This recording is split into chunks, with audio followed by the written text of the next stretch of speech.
we're back, class. Today we're going to be still talking about combining like terms. So let's get into it.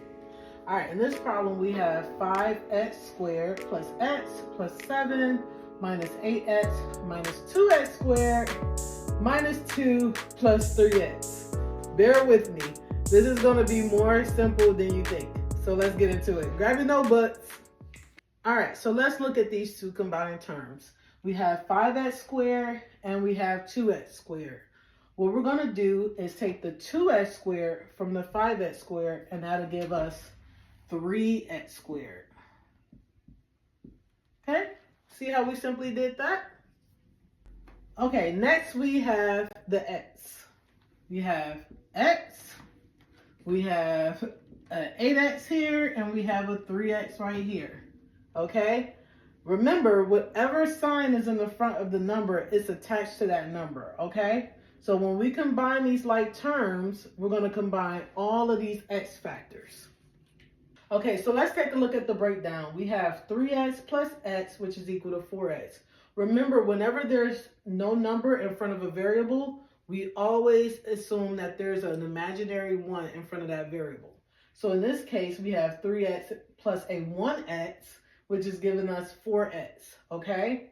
Then we take our negative 8x right here and add it with the 4x, and we get a negative 4x.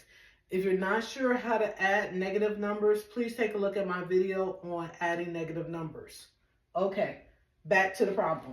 Okay, so after we break down our x's, we add that into our problem and we got minus 4x.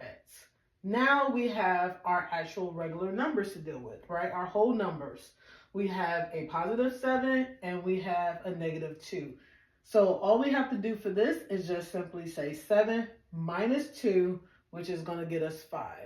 Again, and this is our final answer. So this problem is a little bit more simpler than what we can when we first start. Our final answer, we have 3x squared minus 4x plus 5.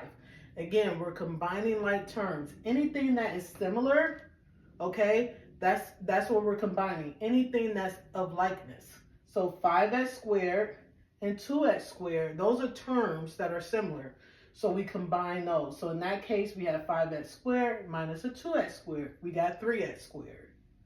X plus a positive x minus 8x plus 3x, those are all like terms as well, okay? We break that down, did the breakdown over here, and we got 4x, a minus 4x, which is also serves as a negative 4x. Then we combine our whole numbers, which were a positive 7 and a negative 2, which is simply just a 7 minus 2, and which you got 5. Okay? So this is our final answer.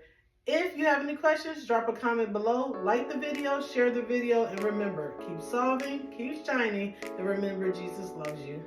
Till next time, class. Bye.